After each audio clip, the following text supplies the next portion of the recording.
Hi friends, இந்த வீடியோவில் வந்து நாங்கள் என்ன பார்க்க போகிறோம்னு சொன்னால் இந்த சேனலில் வந்து பார்த்தீங்கன்னு சொன்னால் இனி டெய்லி வந்துட்டு தினமொரு தகவல்னு சொல்லிட்டு ஒரு சீரிஸ் வரப்போகுது. இந்த சீரிஸ் வந்து பார்த்தீங்கன்னு சொன்னால் மார்னிங் 8 மணிக்கு வந்துட்டு உங்களுக்கு ரிலீஸ் ஆகும். இன்றைக்கு வந்து வீடியோவில் என்ன பார்க்க போகிறோம்னு சொல்லி பார்த்தீங்கன்னா இந்த கொரோனா வைரஸ் வந்து உலகத்தை வந்து ரொம்ப பாடாப்படுத்திக்கிட்டு இருக்குது. அது மட்டும் இல்லாமல் இந்த மொபைல் டிவைஸ் மற்றது வந்து டெக்னாலஜி டிவைஸ் எல்லாத்துலேயுமே வந்துட்டு அதோட இம்பெக்ட் வந்து ஓவராக போயிட்டுருக்கு.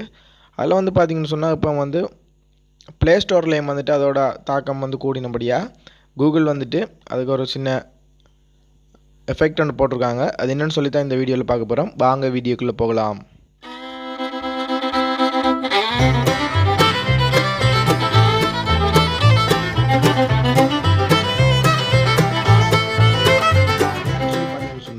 இப்போ வந்து எல்லாருமே சொல்லி பார்த்தீங்கன்னு சொன்னால் வதந்தி வந்து ரொம்ப பரவிட்டு இருக்கு கொரோனாவை பற்றி. அந்த கொரோனாவை பற்றி வதந்தி என்னென்னு சொல்லி பார்த்தீங்கன்னு சொன்னால் உங்களுக்கே தெரிஞ்சிருக்கு. இப்போ வந்து பார்த்தீங்கன்னு சொன்னால் ப்ளேஸ்டோர்லேயும் வந்துட்டு பார்த்தீங்கன்னு சொன்னால் அதுக்கான அப்ளிகேஷனை வந்து டெவலப் பண்ணி விட்டுருக்காங்க. அதான் தடுக்கிறதுக்கான, அதாவது வதந்தி பரவுறதை தடுக்கிறதுக்காக இதில் வந்து கொரோனான்னு டைப் பண்ணாலே எங்களுக்கு நோ ரிசல்ட்ஸ் ஃபவுண்ட் ஃபார் சொல்லிவிட்டு நாங்கள் சர்ச் பண்ணுறோம். கொரோனா சம்மந்தப்பட்ட எதை சர்ச் பண்ணாலும் வராது.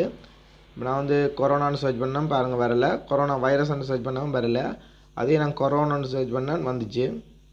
இப்படி வந்து பார்த்திங்கன்னு சொன்னால் அந்த கீவேர்ட், அந்த கொரோனான்னு சொல்லியிருக்க கீவேர்டை வந்துட்டு இதில் பேன் பண்ணியிருக்காங்க. அப்படி வந்து சர்ச் பண்ணாலே அதுக்கு ஒரு ரிசல்ட்ஸுமே வராத மாதிரி அவங்க செஞ்சு கொடுத்துருக்காங்க. இதால் வந்து பார்த்திங்கன்னு சொன்னால் நிறைய அப்ளிகேஷனை வந்து இவங்க பேன் பண்ணியிருக்காங்க. இந்த அப்ளிகேஷன் எல்லாம் வந்து பார்த்திங்கன்னு சொன்னால் கொரோனா சம்மந்தப்பட்ட வீடியோஸ், அதில் சம்மந்தப்பட்ட வதந்தி நியூஸ் எல்லாம் வந்துட்டு பரவுற மாதிரி தான் அதில் வந்து டெவலப் பண்ணியிருந்தாங்க. நானும் ரீசெண்டில் வந்து 2-3 ஆப்ஸ் வந்து யூஸ் பண்ணேன், உடனே வந்துட்டு பேன் ஆகிட்டு. ஓகே ஃப்ரெண்ட்ஸ், நீங்களும் வந்து பார்த்தீங்கன்னு சொன்னால் இந்த கொரோனா பற்றி வதந்தியை வந்து நீங்கள் சோஷியல் மீடியாவில் ஷேர் பண்ணாமல் உண்மை தகவலை மட்டும் ஷேர் பண்ணுங்கள். நீங்களும் வந்து விழிப்புணர்வாக இருங்க. ஓகே ஃப்ரெண்ட்ஸ், இந்த வீடியோ உங்களுக்கு பிடிச்சிருக்குன்னு நினைக்கிறேன். இந்த வீடியோ பற்றி கமெண்ட்ஸை கட்டாயம் பாக்ஸில் கமெண்ட் பண்ணுங்கள். தினமொரு தகவல் உங்களுக்கு வேணும்னு சொன்னால் இந்த சேனலை கட்டாயம் சப்ஸ்கிரைப் பண்ணி பக்கத்தில் இருக்க பெல் பட்டனை கிளிக் பண்ணுங்கள். தினம் 8 மணிக்கு வந்து உங்களுக்கு வீடியோஸ் வந்துக்கிட்டே இருக்கும்.